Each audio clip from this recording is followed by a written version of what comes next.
Morning students, मैं पूनम राय। मियां नसीरुद्दीन कृष्णा सोबती द्वारा लिखित इस पाठ के अगले पैराग्राफ को हम लोग पढ़ते हैं। जब लेखिका ने मियां नसीरुद्दीन से उनके रोजगार के बारे में पूछा तो वे जोश में आ गए। उन्होंने बताया कि उन्होंने इतनी मेहनत से खोमचा लगाया है, तब आज यहाँ बैठे हैं।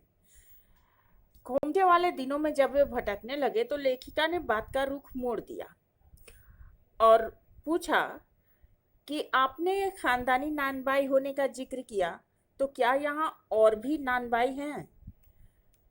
मियाँ ने उनको घूरते हुए कहा कि बहुत से हैं, लेकिन खानदानी नहीं हैं। हमारे ही बुजुर्ग ने बादशाह सलामत को ऐसी चीज बनाकर खिलाई थी जो न आग में पके न पानी से बने। लेखिका के ये पूछने पर कि क्या ऐसी चीज बनी, तो मियाँ ने कहा कि हाँ, बनी भी और बादशाह ने खाई भी। बेसब्री से जब लेखिका ने ये पूछा कि वह पकवान क्या था, तो मियाँ सोच में पड़ गए, क्योंकि उन्हें इस बात का पता नहीं था। बड़ी रुखाई से बोले कि हम नहीं बताएंगे। बस इतना समझ लीजिए कि एक कहावत है कि खानदानी नानबाई कुएं में भी रोटी पका सकता है। ये कहावत गढ़ी गई हो, लेकिन ये कहावत है हमारे बुजुर्गों पर ही। और जब मजा लेने के लिए लेखिका ने कहा कि क्या ये कहावत सच्ची है, इस बात पर मियाँ को गुस्सा आ गया और उन्होंने आंख तरेर कर लेखिका को देखा और पूछा कि रोटी पकाने में झूठ है क्या? क्या झूठ से रोटी पकती है? अरे जनाब, रोटी पकती है आँच से। मतलब कि पूरी गंभीरता और जोश से इन्होंने लेखिका को अपने प्रभाव में ले लिया। अब इसमें जो प्रमुख बिंदु दिखाई दे रहे हैं वो इस प्रकार हैं। मियाँ ने कहा कि हमारे बुजुर्ग ने बादशाह सलामत को ऐसी चीज बनाकर खिलाई जो ना तो पानी में बने और ना ही आग से पके। इस कथन का नसीरुद्दीन मियाँ की कुशलता इस कथन द्वारा नसीरुद्दीन मियाँ की कुशलता किस प्रकार प्रकट होती है, तो यही कहा जा सकता है कि इस वाक्य द्वारा नसीरुद्दीन मियाँ ने अपने पुरखों की प्रशंसा की है और इससे उनकी वाक् पटुता का परिचय चलता है। उन्होंने अपने खानदानी हुनर का जो परिचय दिया वो वास्तव में सिक्का जमाने वाला है और उनकी वाक चतुरता को प्रकट करता है।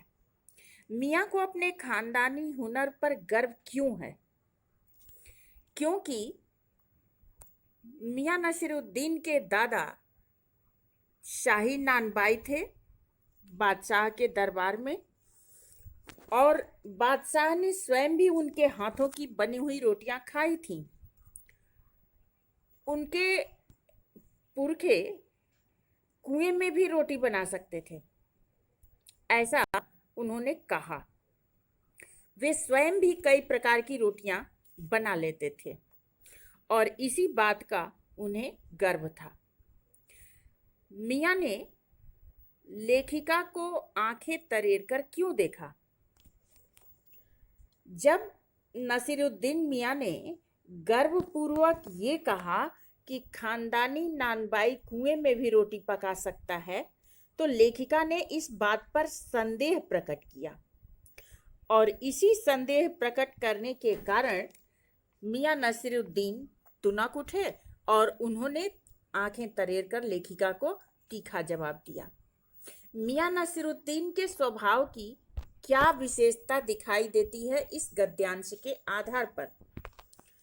मियाँ नसीरुद्दीन के स्वभाव की ये विशेषता दिखाई देती है कि वे आत्मविश्वासी हैं, अपनी बात से सामने वाले को प्रभावित करने की कला जानते हैं, अपने जमाने में सफल नानबाई हैं, साथ ही बात बात पर तुनक मिजाज भी हैं और इसीलिए वे हर बात का जो उनके विपरीत होता है बुरा मान जाते हैं और तुनक कर जवाब दे देते हैं। तो आज के लिए इतना ही काफ़ी। नेक्स्ट वीडियो में अगले पैराग्राफ के साथ मिलते हैं। तब तक के लिए धन्यवाद।